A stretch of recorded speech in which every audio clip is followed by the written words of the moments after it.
your own safety, please avoid these areas.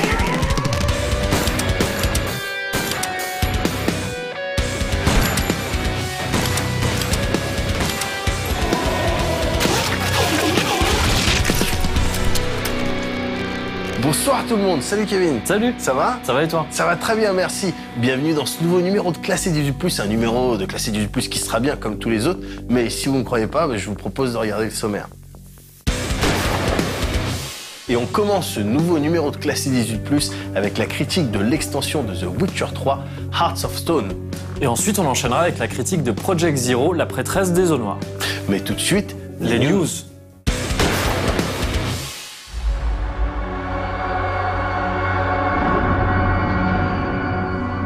On commence ces news 18+ avec le futur et ce dernier trailer en date de Deus Ex Mankind Divided. Une vidéo complètement centrée sur Adam Jensen et ses jouets. Dans un monde tendu où les augmentés se font rudoyer par les autres, il est important pour un mec comme Adam d'être équipé. Et cette vidéo nous montre une partie de son arsenal justement, comme le PEPS, un canon à énergie non létale mais qui calme, le Tesla, qui calme aussi mais façon taser, les nanoblades qui sont assez explicites quant à leur usage, et enfin le bouclier Titan, qui permet pendant un laps de temps d'encaisser de gros dégâts. C'est sûr qu'avec un matos pareil, on part avec un avantage. No, sir. No reason to assume you would. On espère que sur le terrain, on prendra beaucoup de plaisir à l'utiliser. En attendant, on rappelle que le jeu est toujours prévu pour le 23 février sur PC, PS4 et Xbox One. And now, they want to put people like me in a cage. Hunting the elite who thrive in the shadows takes more than just a man. You're not gonna go all wonky on us now, Hansa, are you? I guarantee you'll never see it coming.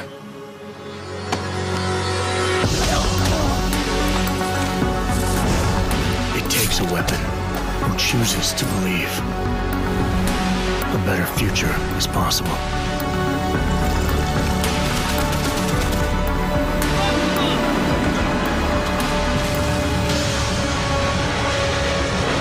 If I can survive long enough to see it.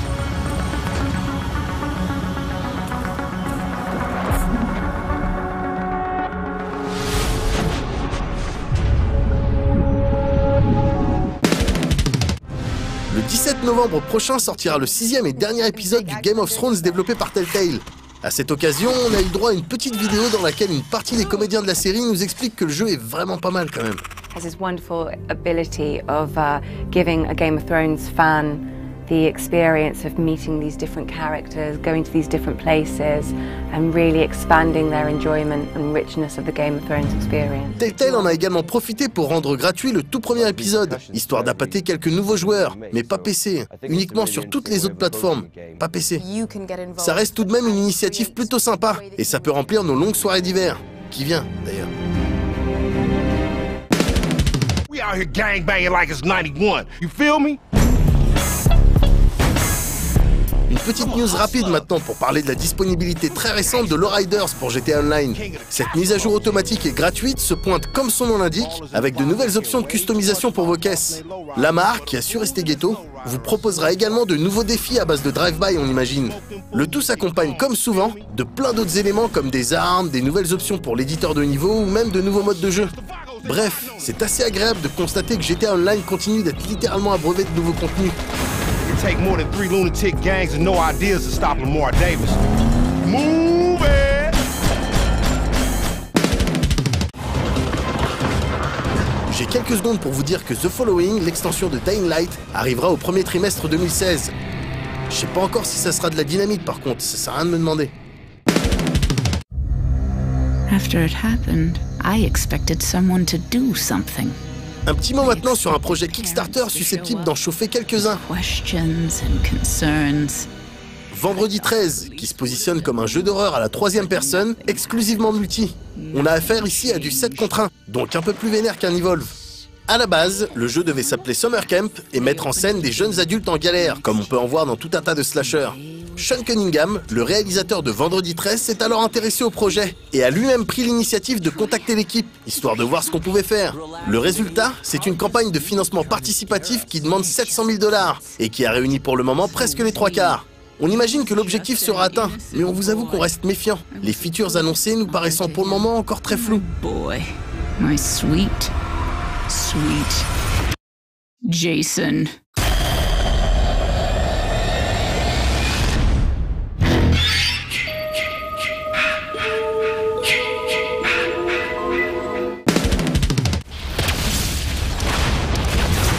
On reste dans la violence et l'alpha du prochain Doom, qui a commencé très récemment. Les jeunes peuvent ainsi s'éclater la bouche en 6 contre 6. À cette occasion, Bethesda a lâché une vidéo qui montre un peu ce à quoi peuvent s'attendre les alpha-testeurs. Et c'est vrai qu'il y a des armes sympas. Toujours prévu sur Xbox One, PC et PS4, le jeu devrait sortir au cours du deuxième trimestre 2016.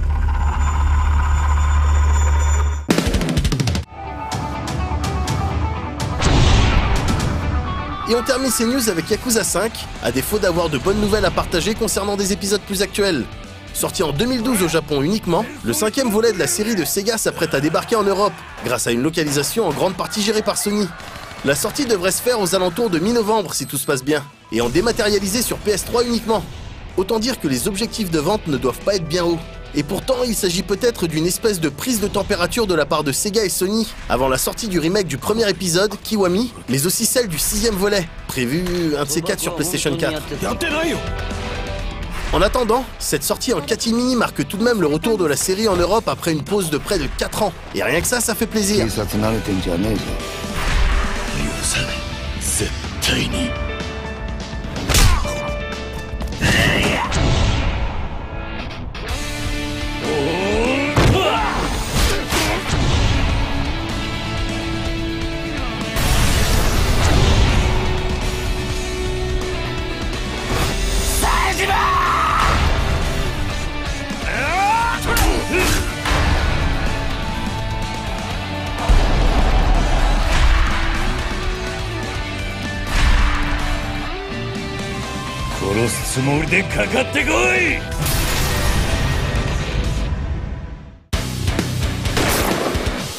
Parmi les news qu'on a abordées là, Kevin, est-ce qu'il y a un jeu en particulier qui te chauffe là dans les semaines et les mois à venir? Ouais, bah alors, c'est peut-être pas le plus marquant, mais le Yakuza 5 qui arrive enfin en Europe.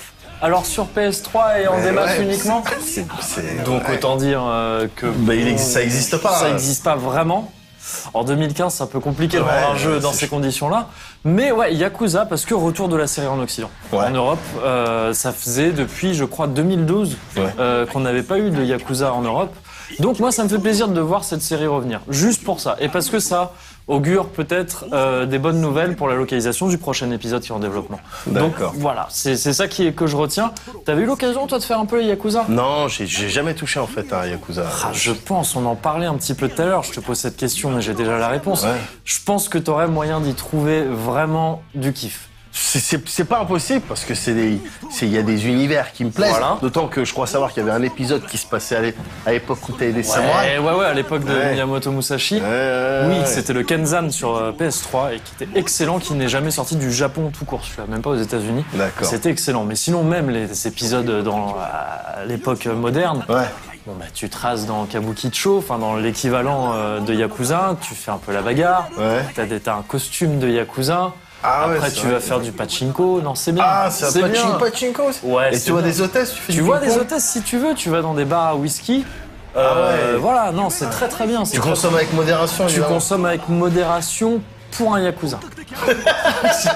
C'est-à-dire que bon, tu consommes un peu quand même. Tu consommes, ok.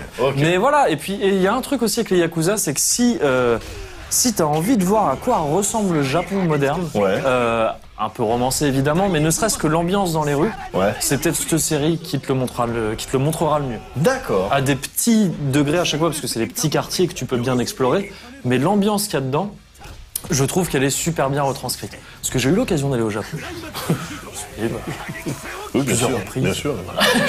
Non, c'est très bien foutu. D'accord, ok. Pour ces raisons-là. Eh ben écoute, parlons d'une autre chose très très bien foutue pour le coup. C'est cette extension de The Witcher 3. Je le dis d'office, n'attendez pas la critique pour savoir est-ce que je vais me le procurer ou pas. Non, a priori, t'as The Witcher 3. Dis le tu prends l'extension. Ou dis le Wakfu, c'est toi qui... Oui, c'est vrai qu'on peut le dire comme on ça. Est sponsor, mais ouais, évidemment, attends, en ce moment, c'est pas facile. Mais non, autant vous prévenir tout de suite, non, l'extension c'est de la tuerie, c'est dans la même veine que The Witcher 3. Ça a été bien écrit, ça a été bien fait, mais je vous propose de regarder ça un petit peu en détail dans la critique de l'extension. Est-ce qu'on prévient, excuse-moi, tu referas le lancement très bien après, est-ce qu'on prévient éventuellement de spoil éventuel si t'as pas fini The Witcher 3 ou même pas forcément? Oh si, c'est l'évidence parce que là c'est destiné aux gens, voilà, c'est du endgame content. D'accord, voilà. C'est niveau 30+, donc spoil en perspective. Voilà.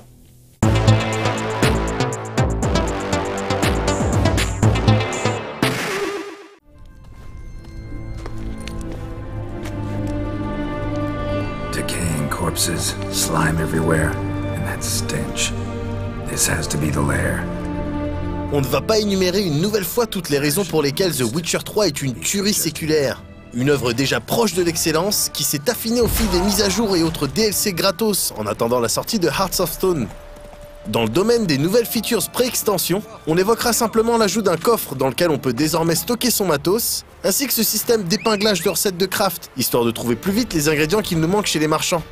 Hearts of Stone propose du nouveau commerçant justement, les enchanteurs venus tout droit d'Ophir, qui redonnent une sérieuse utilité à ces millions de pierres runiques que vous avez stockées depuis le début de l'aventure. Concrètement, en combinant ces dernières, vous pouvez désormais enchanter votre équipement.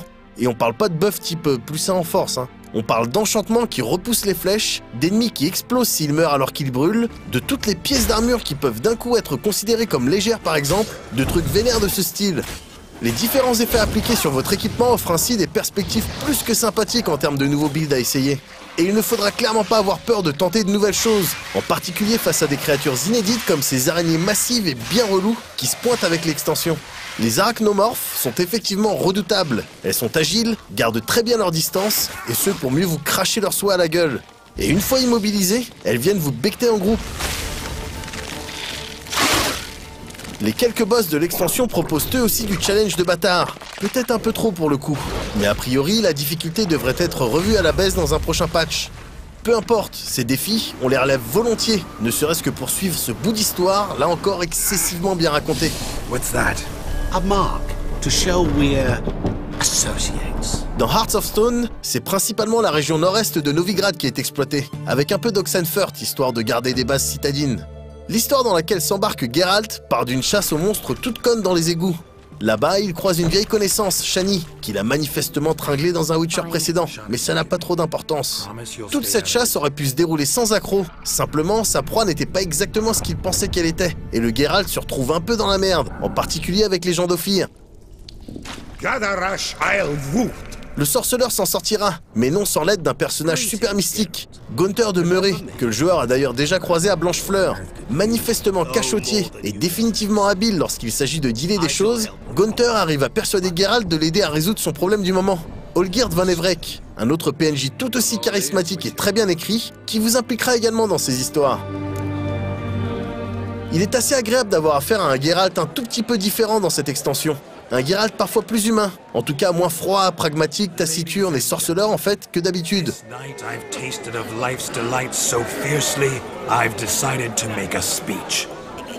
Certaines situations semblent carrément sortir de ce Medfan un peu sérieux. Et là on pense à cette phase de casse à l'américaine où Geralt doit rassembler une équipe, le tout limite présenté façon Ocean Eleven. C'est bien écrit, c'est bien fait, toujours plaisant à jouer, et ça représente pas mal d'heures de jeu en plus, genre un peu moins d'une dizaine. Bref, de l'excellent contenu endgame à se mettre sous les doigts, en attendant Blood and Wine, la prochaine et dernière extension massive de The Witcher 3.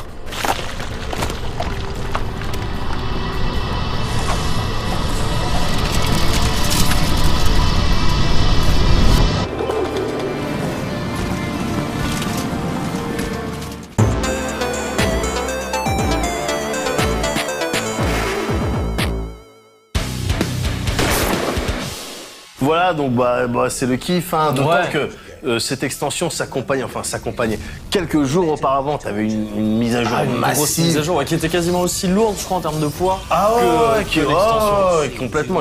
Chez moi, ça a mis du temps à télécharger, mais très bien, qui perfectionnait plein de trucs, en améliorait d'autres, fixait d'autres choses. Apparemment pas mal de... Moi j'y ai pas joué là récemment à The Witcher 3, donc encore moins à l'extension, mais apparemment pas mal d'améliorations de confort de jeu avec l'interface. Mais c'est ça.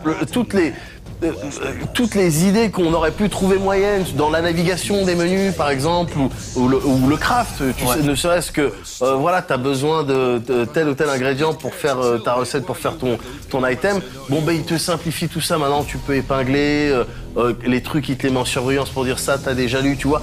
Vraiment, tu sais, ils ont réfléchi. C'est vrai qu'il y avait quelques maladresses, mais qui, comparé à la puissance narrative, visuelle et tout le reste de The Witcher 3, était vraiment minime. Et puis en plus, pour un jeu, tu sais, cross-platform, enfin PC, enfin ordinateur et console, c'est toujours dur les interfaces. Genre Skyrim s'était planté complètement là-dessus en étant injouable sur PC. Enfin, c'était affreux pour un joueur PC de se soumettre à une interface console alors qu'il a son clavier et sa souris. Bien sûr. Là, c'était un entre-deux qui était pas si dégueulasse finalement, même s'il y avait quelques maladresses. Ouais, mais mais le peu qui restait, donc, ça a été corrigé. Ils font les choses bien, donc qu'est-ce que tu veux dire? Ils le font pour nous, grâce à nous. Grâce à nous, pour nous.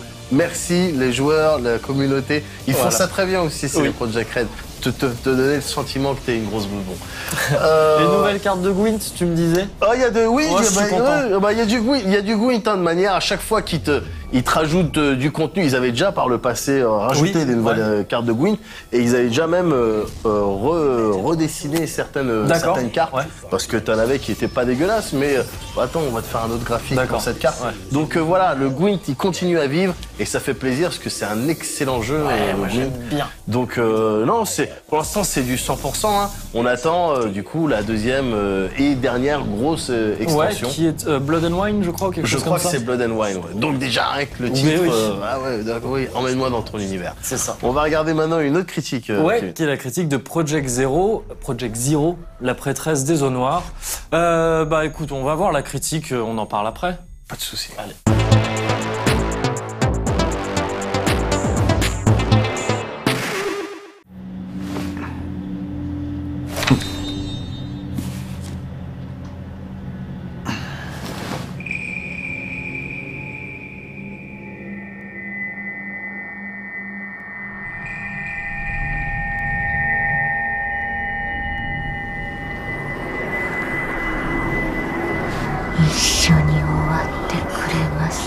Le siècle dernier, l'horreur apportée à la photographie se trouvait dans une pellicule cramée à cause d'un boîtier non hermétique et son stress dans l'attente qui séparait chaque prise du tirage et donc du constat du résultat.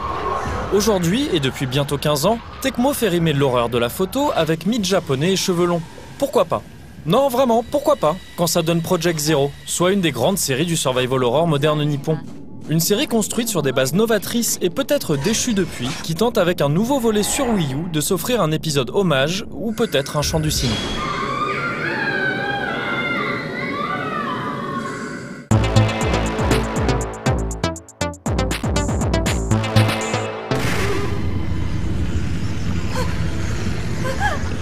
Comme chaque volet de la saga depuis sa création, la prêtresse des eaux noires puise son inspiration dans le folklore horrifique japonais pour installer son scénario et dans le film d'épouvante du même pays quand il s'agit de mise en scène. On va donc y croiser une pelletée de fantômes et d'esprits malfaisants dont les visages mutilés restent juste assez, ou peut-être pas assez, cachés par des mèches de cheveux noirs. On va les distinguer et interagir avec eux car on est aux commandes de personnages aux sens occultes affûtés, pour des raisons plus ou moins sinistres. Hojo Ren, romancier à la ville, semble par exemple tirer sa perception extraordinaire d'un rite sacrificiel auquel il aurait pu participer étant jeune et qui hante constamment ses rêves aujourd'hui. De manière plus traditionnelle mais non moins tragique, la jeune Yuli a commencé à voir des gens qui sont morts depuis l'accident de voiture qui a emporté ses deux parents. Miu, enfin, doit son don à sa Miku de mère, fiefée occultiste elle-même puisqu'il s'agit de l'héroïne du premier épisode. Ces trois personnages et quelques autres vont tous se retrouver attirés vers les environs du mont Hikami, autrefois connu pour sa valeur touristique, mais plutôt redouté aujourd'hui pour sa faculté mystique à attirer les suicides. Bien sûr, il aurait mieux valu pour tout le monde rester loin de la montagne maudite, et évidemment, il va bien vite être question de sacrifice et d'esprit revanchard. Comme souvent dans les jeux horrifiques, on va pester contre ces personnes qui s'acharnent à se foutre sciemment dans la merde, et les prendre en pitié quand viendra le temps de les y aider puis de les sauver. Pour ce faire, on va en l'occurrence manier la caméra obscura, cet outil surprenant qui permet de repousser les fantômes d'une photo bien placée. Pas question de proposition artistique ou de cadrage audacieux ici, tout est question de bons moments et de pouvoir magique. Face aux ennemis, qui ont le bon goût d'être distillés de manière assez bien dosée, on tâchera donc de bien manier le gamepad pour sortir des clichés efficaces. Ou alors on décidera d'abandonner bien vite sa fonction gyroscopique et de contrôler l'appareil photo au stick analogique, histoire d'avoir l'air moins ridicule, mais surtout pour s'offrir plus de précision. Une précision tout à fait nécessaire, puisque les fantômes, non contents de se déplacer assez prestement pour des gens morts, se téléportent aussi régulièrement, et ne sont vraiment sensibles au pouvoir de l'appareil qu'à certains endroits précis. Si on ajoute à ça le fait qu'une photo prise pile au moment d'un assaut ennemi occasionnera beaucoup plus de dégâts et de possibilités d'enchaînement, on comprend vite que les combats de Project Zero se jouent avant tout dans notre capacité à bien se placer et à bien viser. Ça ne sera malheureusement pas toujours évident, compte tenu de la prise en main et des déplacements très lents et rigides des personnages, qui semblent vouloir rendre hommage au premier Resident Evil ou à la maladresse en règle générale. Bien sûr, on parle ici de survival horror, très porté sur l'ambiance, et il est plutôt judicieux de ne pas nous placer aux commandes de soldats surentraînés ultra agiles. Mais la prêtresse des eaux noires pousse le vice un peu trop loin, et peut-être plus par défaut que par choix. Tant pis, on se rattrapera en combat avec une utilisation adéquate des différents films, objectifs et filtres qui permettent de customiser l'appareil photo et d'en optimiser les performances. Les films, qui s'épuisent à chaque cliché et se récoltent un peu partout, sont particulièrement importants, puisqu'ils déterminent la puissance des photos et le temps de recharge nécessaire entre chacune d'entre elles. Et si ça ne suffit pas, chaque personnage peut également utiliser un pouvoir, par exemple celui du mode rafale, afin de se tirer des situations les plus désespérées.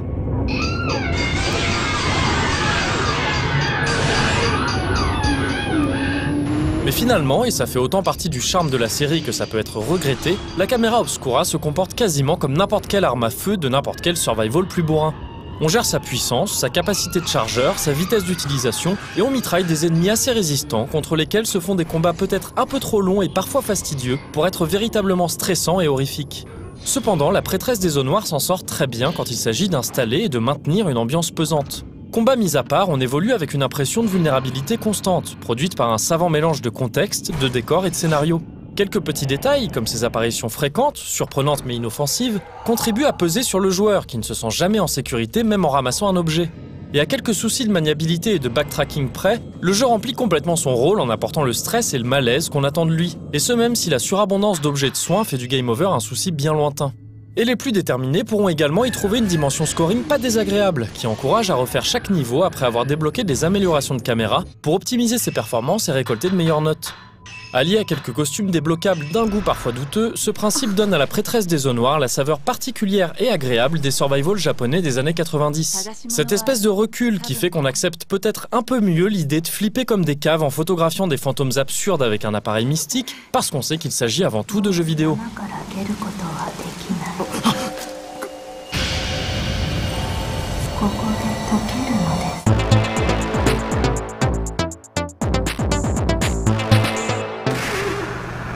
Plus versée dans le trip régressif que dans la proposition novatrice, la prêtresse des eaux noires offre à Project Zero un nouvel épisode bien plus satisfaisant que le fut le dérivé Spirit Camera sur 3DS. Ce trophée un peu crasseux, mais aussi et surtout son efficacité indéniable, le jeu les doit à une ambiance et un scénario tout à fait maîtrisés, ainsi qu'à une formule encore efficace aujourd'hui malgré son âge.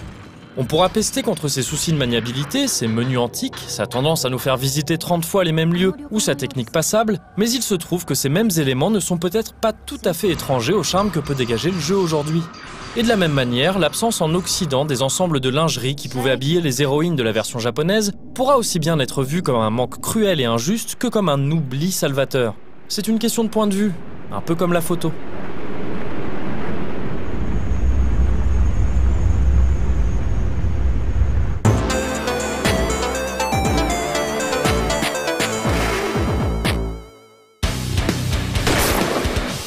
Alors, donc ce Project Zero pour les pétochards ou pour... Ouais, bah écoute, je trouve qu'il fonctionne plutôt bien. Ouais. Donc ouais, les pétochards pétocheront, comme à leur habitude. Ouais. Je trouve qu'il fonctionne plutôt bien, mais pour une raison peut-être un peu bizarre.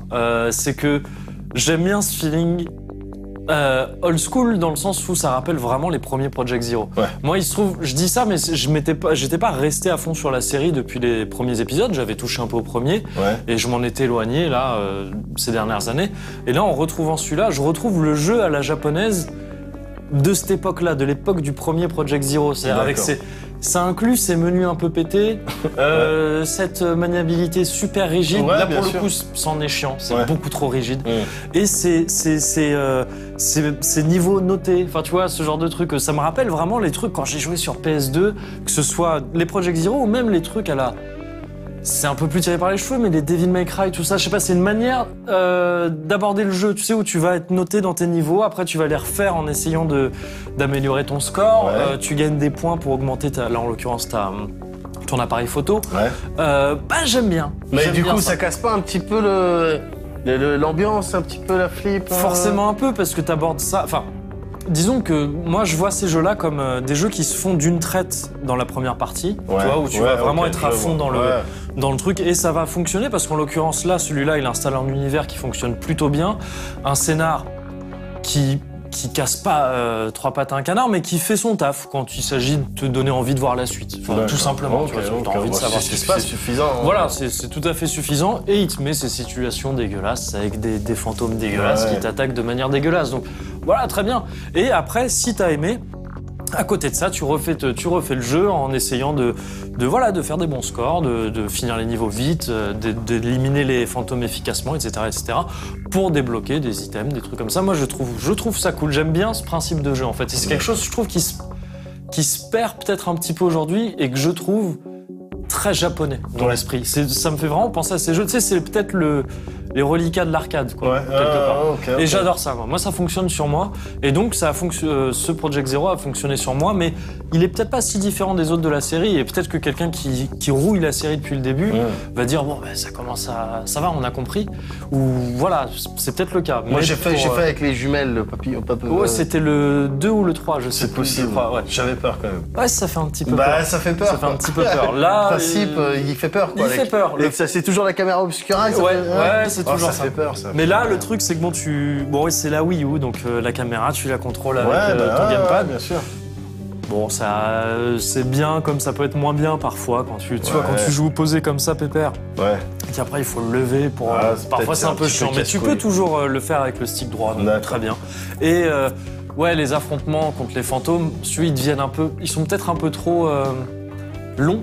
C'est-à-dire que les fantômes mettent trop de temps à te tuer et toi tu mets trop de temps à les tuer, peut-être un petit peu. Ah ouais. Ce qui fait qu'il y a peut-être moins de tension. Tu vois, c'est pas genre il y en a un qui te voit, si t'as déconné, il te défonce. C'est non, tu rentres dans des combats où tu vas à 2 à l'heure t'éloigner. L'inverse d'un Soma par exemple. Voilà, exactement, c'est ça. Ok, donc ça, t'as de la tension qui marche très bien quand tu te déplaces. Genre il y a une idée que je trouve très bonne, c'est quand à chaque fois que tu trouves un objet par terre, tu dois maintenir une touche pour le ramasser. Et tu as une petite séquence qui se lance où c'est assez lent. Tu vois, le personnage, parce que tu as plusieurs personnages, mais quel que soit celui que tu contrôles, va se pencher lentement pour le ramasser. Et les premières fois, tu te dis, ça sert à rien, fais-moi ramasser le truc vite. Mais en fait, parfois, tu peux te faire attraper par un fantôme. Donc, et ça arrive pas si souvent que ça. Tu peux l'éviter, si tu vois la main du fantôme, si tu relâches le truc, c'est bon. Sinon, t'as un petit QTE où il faut bourriner des boutons. Mais tout ça, ça marche bien. Enfin, tu vois, après, quand tu ramasses tes trucs... Et puis, il suffit que ça t'arrive une fois pour que, par la suite, à chaque fois que tu ramasses... c'est ça. Et donc voilà, ça fonctionne plutôt bien, je trouve. Ok, bon, très bien. Très bien, écoute, c'était parfait, du coup, on a parlé de tout bien, j'ai l'impression. J'ai l'impression que tout est bon. Tout est quadrillé, tout est balisé. Ouais. Écoute, dans ce cas, je pense qu'on peut donner rendez-vous dans 2 semaines. On va faire ça, on va donner rendez-vous dans 2 semaines. Est-ce qu'il y aura du jeu en particulier qu'on va aborder dans 2 semaines? Je pense que les possibilités sont tellement vastes en termes de jeux critiquables dans 2 semaines. Qu'on va dire qu'elles sont quasiment infinies. D'accord. Donc je peux pas... Non mais tu peux pas, et on va vous laisser réfléchir là-dessus, non sans vous avoir souhaité une excellente soirée. Allez, à dans 2 semaines.